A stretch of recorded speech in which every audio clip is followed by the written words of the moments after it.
So Craig Palacios, is that how you pronounce it? I hope I did it. Perfect. Yeah. Perfect. Okay. Craig is a practitioner and academic of building science. As a practitioner, Craig is the co-founder and co-owner of Bunnyfish Studio. Since founding Bunnyfish Studio in 2011, Craig has been mostly focused on rethinking architecture norms. Projects range from a portable chicken coop to a 175-acre master plan. Currently, he's an adjunct professor at UNLV School of Architecture and Howard Hughes School of Engineering. He's a regular guest critic and lecturer in both colleges. Craig has worked on the design team for a number of large-scale projects globally, including a hospitality architecture firm, where he ultimately worked to open a Southeast Asia office. Craig also has served as lead consultant, achieving 16 lead certified projects during his tenure. So welcome, Craig. Thank you so much for taking the time to speak with us and have coffee with all the Allied members today. So I just wanted to start off in your bio. As I'm reading it, you talk about rethinking architectural norms. So what does architecture mean to you, and how are you sort of reinventing or rethinking it? This is interesting. Listening to this bio, it's been around for quite some time. I think it's still very, very relative. And I'm noticing that one of the things that's probably caused the biggest change is my son's birth 11 years ago, and maybe not 11 years ago, but somewhere around 4 or 5 years ago, I started to realize that, my duration with him living under my roof was limited. So I've sort of changed a lot of the things that maybe are reflected in that bio. But with that said, when we did start this Bunnyfish Studio, when I started my career independently with Tina Wickman, my business partner, we came from firms that had a very a history of doing things, and when I started my career at YWS Architects, I was sat down in the conference room and I was told, this is how we do things. And this is how a hotel goes together. And it was a speech like, a hotel tower has 500 to 1,000 rooms. It has a buffet. It has a steakhouse. You need Chinese food next to the sports book. And then everything's laid out this. And they were like, don't F with the model. That's just the model. Just do it that way. And I don't think Tina's experience at TSK was quite as rigid, but that's kind of what I was told. And then I spent the ensuing years constantly, whacking away at that model. Can we have a casino on the second floor? Do we need a buffet? Do we need to have the little niche in the doorways of the hallways of the hotel tower, which seemed like little things, but within that industry, they had been done for 30 years, and it was hard to come out. LEED certification, right? And then when we started our business, we started downtown. Our biggest client was Tony Hsieh, and that was a real interesting in both scenarios to sort of break away from what had been taught in the K through 12 world and the hospitality industry world, and suddenly be in meetings where the client walks in and says, and he's not even in the meeting, he's just walking down the hallway and sees this meeting and pops in and says, is it possible to build the world's largest functioning fire hydrant? And the answer is always yes. I mean, you can do whatever you want. So that became Tina's problem, and now there's the world's largest functioning fire hydrant downtown Las Vegas. And in a lot of firms where we maybe not even where me and Tina worked at, but in a lot of the firms, it might have been like, no, this is a very complicated thing. What makes it functioning? How do we tap into the city municipal water and all those things? And we ferreted that out and made it happen over and over and over again during those years. We were young and probably didn't know what we didn't know, which helped us to start to whack away at the social norms and be able to do things. And our willingness to say yes to everything allowed us to sort of just figure it out on the fly. Right. Yeah, that's great. It was great to learn that another local architect is teaching at UNLV.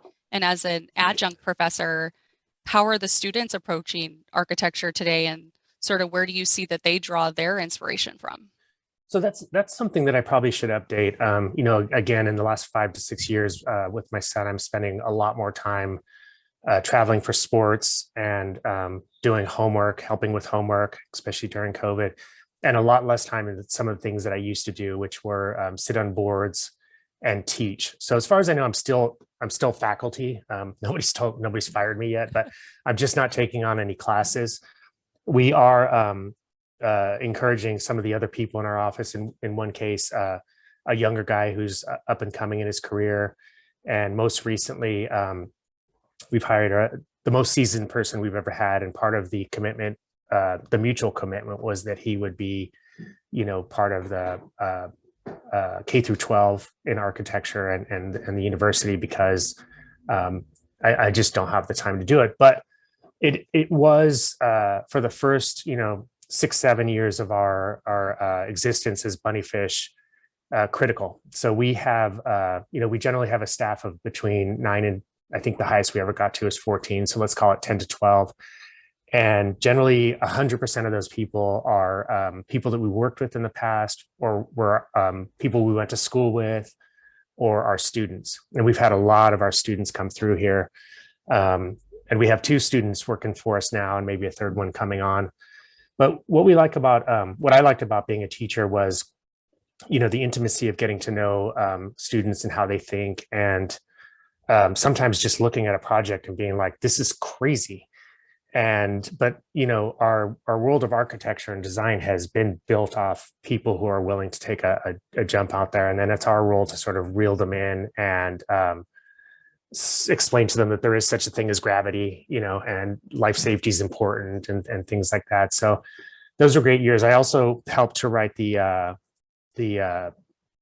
course curriculum for sustainability within the engineering department, which I believe is still what they use till today. And that was a really fun, great experience for me, because at the time I was so involved with sustainability on a day-to-day basis. And to sit and write a criteria for kids who are coming out of someone's house, who have never worked a job, never built a building, maybe even never mowed a lawn, and talk to them about how, sustainability, you have to really go to grassroots and think about it. And it allowed me to come back down to fundamentals and think about, what we do, what our goals are with sustainability, and how we got to where we're at and what the future is. Yeah, definitely. Here at TJK, we've really embraced over the last couple of years an internship program, and bringing those students in from the engineering departments. And it's been fantastic. And they're so smart and eager. And so I'm sure you're experiencing, the same thing. And, working with them, it kind of it brings up sort of memories, probably especially when you were starting your architectural journey. So maybe if you can kind of think back and then till today, how is your maybe approach or style changed in your career? I don't think we've changed that much as a firm over the years. We started the business during 2011. We were just maybe at the tail end or coming out of a economic downturn. For many people, they were still very, very tough. We were fortunate because we made friends with a benefactor who made friends with a guy who ultimately became a benefactor and allowed us to do a lot of projects here. And we started our business basically, Tina would always tell people, would say, what kind of architecture do you do? Residential? Do you do commercial? And she would say, we do weird shit. And, here we are 11 years later, still doing weird shit. And sometimes it's annoying because people will come to us for the impossible and always for the cheap. We know that you built this building for this much and we'd like to redo that. And what has been happening over the years, and I'll get back to this in a second, is we've got different clients with better budgets and maybe more rigor, and we're enjoying that very much. But just to give a little bit of history, so Tina and I started the business in 2011, January of 2011. Immediately started to whack away at Tina to give up what she was doing and join me. It was pretty crazy though, because during those years there were so many architects out of work, and we were both gainfully employed. I quit my job to do this and was asking her to do it. And it sounded nutso, but we ultimately did it. And again, we worked on downtown projects, a lot of chefs that were building their first restaurant, a lot of people who were building their first building, budgets were low. And then, we ran into Tony and became friends with Tony and started doing jobs with him. And his budgets were higher, but never compared to the standard norms, and very weird. And we kind of did this for years. And then one day we got a call from Marriott, and well, actually, it was MGM Resorts International first. And they asked us to do a project, and we were kind of like, you realize this is Bunnyfish you called, right? Did you get the right number? And yeah, sure enough, they started to realize internally that there was a desire for a little bit more edge, and sort of something that felt a little different from what they were doing. And then right after that, we got a similar call from Marriott, who also from the top down had decided that it wasn't going to be your father's Marriott anymore. They needed new brands, new look, new feel. And us and a couple other firms were the people they reached out to. One of them was Design Bitches out of LA.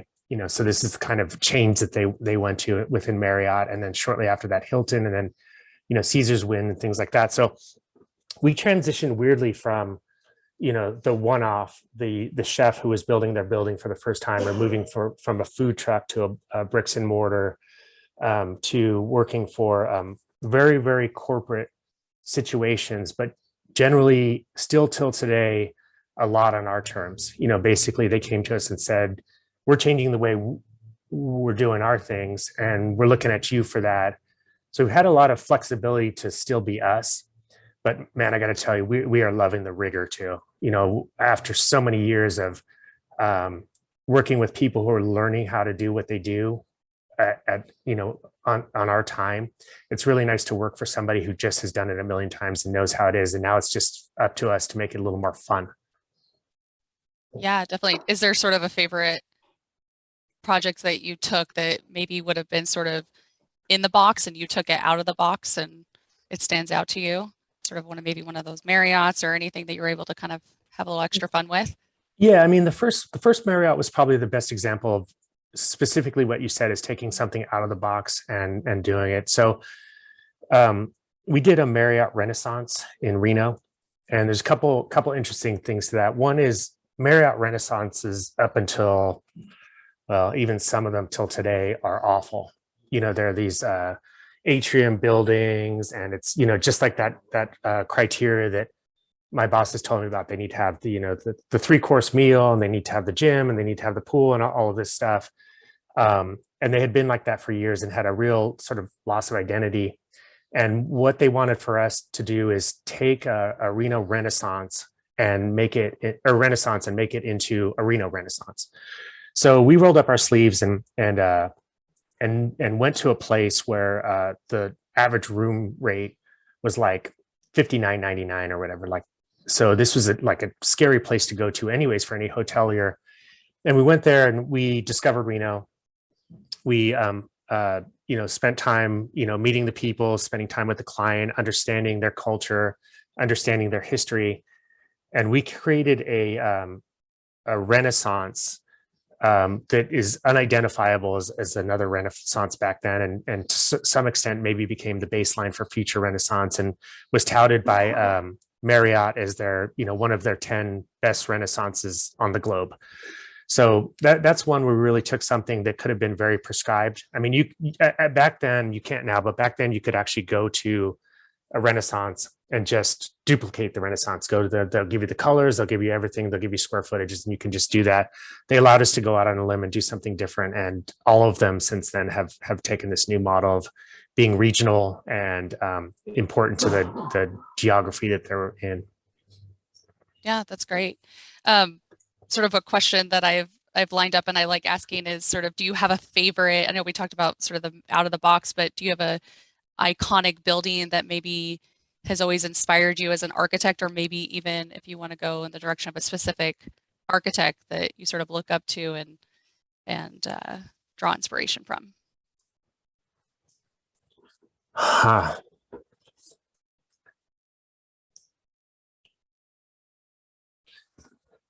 Maybe we circle back around to that. That's a tough one. Yeah. I mean, I know during my years in college and maybe my early years, there was definitely, I was very SOM, or excuse me, Offices of Metropolitan Architects and Rem Koolhaas. he was such an interesting guy, and he was so aloof. I met him one time, and he was just like this cool character, which made so much sense to me because his projects were so just, austere and awesome. And I think one of the reasons I'm having a hard time just coming across a building or an architect is because between now and that day that I met Rem, which was, I believe, like 2006 or something like that, there's just so many, so many people have broken off from his firm, and Zaha and Frank Geary. And even within our city, Las Vegas, there's so many young people just doing so much cool stuff. It's just hard to focus on one specific thing, and it's diverse, it's unique. And I may have to spend some time thinking about that one. No, you're good. Well, I'm sure you're an inspiration for, younger people as well that are coming up in their career, or they're at UNLV and they're looking at all the cool out of the box projects that you're paving the way and doing things different. So that's always great. What would you say you're really grateful for in the AEC industry today? Well, Jim's team right now. Shout out to Jim. Yeah. But no, I mean, your guys' team too. I don't know if you know this, Kayla, but we have a ongoing open dialogue with some of the younger guys in your office. Mm-hmm. Ken came to me about, my timelines are so skewed because of COVID. We have like this big focus. It was either a year ago or 3 years ago, and said, we have these dialogues happening, and we know you guys are doing sustainability, and well, I don't know how much sustainability we do, but urban interventions and historic preservation and different things. And we're talking about these things. Can we set up a situation where we kind of set up a group that we have an open dialogue with? And we're doing that with some of the guys in your office, Josh, and those guys. And but our AE team is incredible. We just can't do what we do without everybody. It's really a really group effort. Yeah. And it's hard sometimes with clients because they don't necessarily get that. We like to put together a dream team and bring everybody in the beginning. And a lot of times it's hard to justify somebody who doesn't understand MP&E fees. And then especially when it comes to like lighting and landscape are the toughest ones for us to fight for. But like I said, now with the new, more experienced clients that we have, it's a lot easier to justify.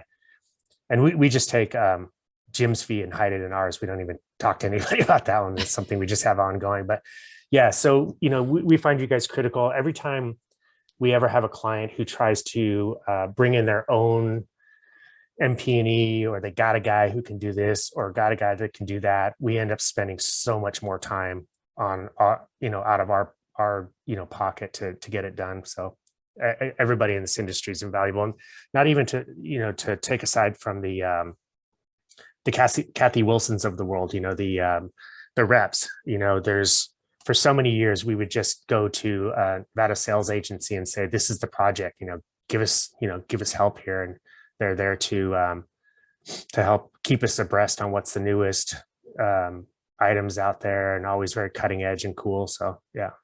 Yeah, no, it's definitely vital. And what do you or Bunnyfish look for in those partnerships, especially with people on the call? They're all allied members. What is important to your firm? So there's a couple things. The communication's probably the best. It's that's the most important. Well, sometimes it's just a specialty, right? So some engineers are better at certain project types than others. And because of the way we've structured our business, we do a lot of different project types. We like people who can communicate. We like people that, one of the philosophies that we have here is that we need to work with people who aren't afraid of buildings. And I know that sounds weird, but it's amazing in our industry how many people are afraid of what they do. So the reason we've used Wright engineers almost religiously for 11 years is because on the first project, first major project we did was a renovation of an old building. And basically, because of what the owner wanted to do, we had to take the roof off and build a new building inside of the old building. And I interviewed 4 engineers, and 3 of them told me it couldn't happen. Dave Rowe from Right Engineers is like, yeah, no problem. Me and him were climbing up on ladders. 2 of the people refused to get on a ladder. And it just became clear to me that he wasn't afraid of what we were trying to do. And same with Jim and your team. It's we come at people with weird stuff. Your team's working on a project with us right now for a person who's building his corporate office in a warehouse, and he wants to open the warehouse up to the office space. And then he wants all these different levels where he has glass boxes, so people that are working in the warehouse can watch the office people, and vice versa. It's not exclusive anymore like the olden days. And that creates a lot of breaking or creating how do I want to say this? It's breaking the norms, really, because we have what would be unconditioned space interacting with conditioned space, a certain type of employee interacting with a different kind of employee. And, the TJK team has been awesome with that. They're certainly not afraid of what they do. And again, other engineers that I have worked with in my history could probably just come back and say, no, you can't do that. The conditioned space it's one room, and then you're talking about a different room, and we're not gonna figure out how to do this. But we have ducting coming from up above because there's no floors under spaces, and thicker walls so that we can come up and over, and they're making it happen. We like to work with people who are not afraid of what we do. Yeah, we appreciate that. Yeah, it's great. Keeps you on your toes. You get to be creative and do something that's different. So it looks like we have about 5 minutes left. So I do want to open it up to Q&A, and we do have, so if everybody, you can turn on your camera. Let me open it up so I can see all your lovely faces. We do have one question in, probably the most important question. Where did the idea for your company name come from? So for those that don't know, what is Bunnyfish? Yeah, for the one person who hasn't heard the story before. So here's the story. Here's the reality. When I abruptly quit my job and started what would soon become Bunnyfish, I quit my job. I went home and laid on the couch and was going to just take some time off. And I got a call from a buddy who said, I got a project for you. And I'm like, I'm taking time off. I've been working crazy for the last, whatever years. And he said, get off the couch. Let's go look at it. And it was a proper job for my first job. And it ended up being a renovation of a house for the Hendrickson Butler dealer, Ian, who's up in Reno now. But anyways, so I had to go get licensed. And so I went down to state board and went through the licensure process. And when I got up to, get sworn in, they basically said, what's your LLC? What's your business name? And I didn't have one. So they swore me in as Craig Palacios Architect Studio. And I was Craig Palacios Architect Studio for quite a few years, until well after Tina was working with us as a partner. And that became complicated because people would walk in, see my name on the door, and assume that Tina was either the interior designer or a receptionist. And the truth is, most of you guys know that Tina is more of an architect than I'll ever be.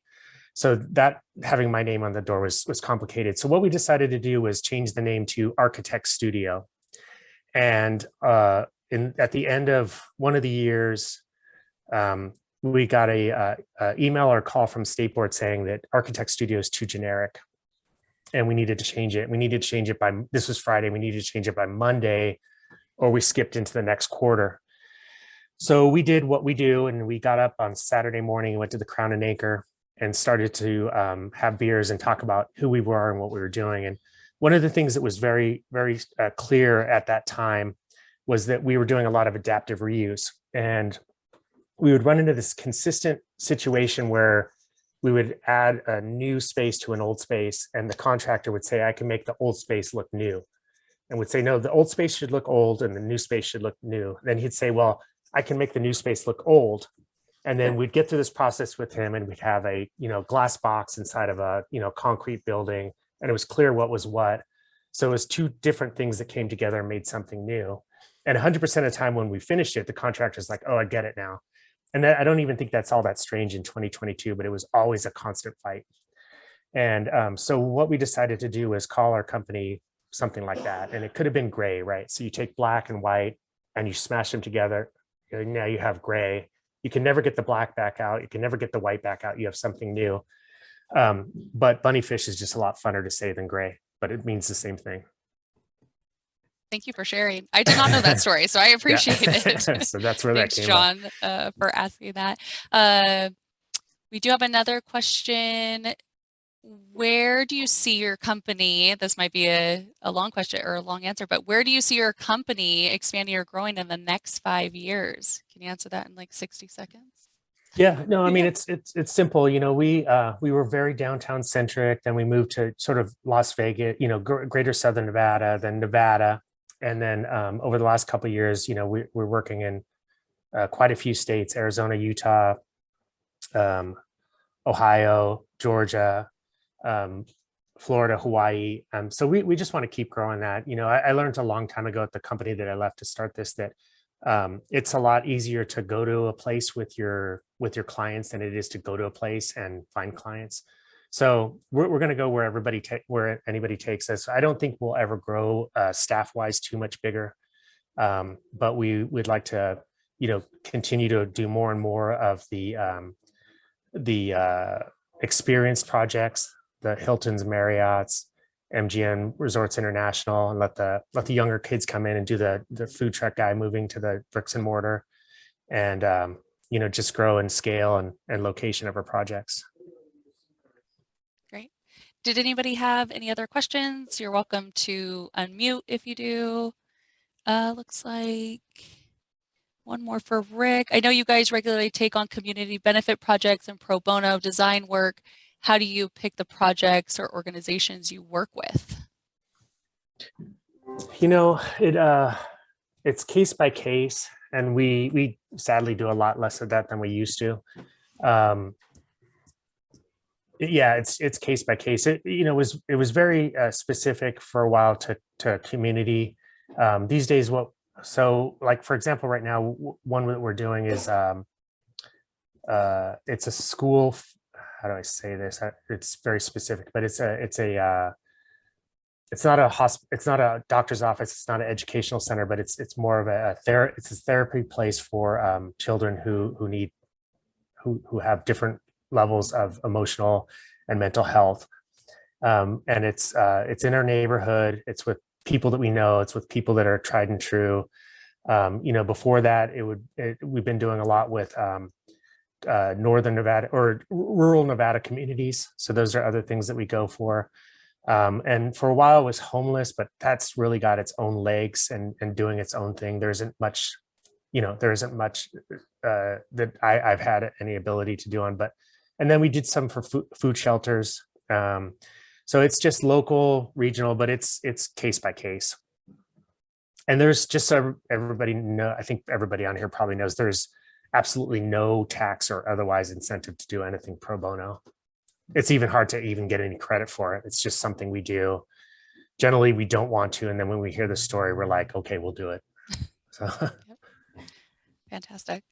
Okay, I think that's all the questions. We are a couple minutes over, so I want to be respectful of everybody's time.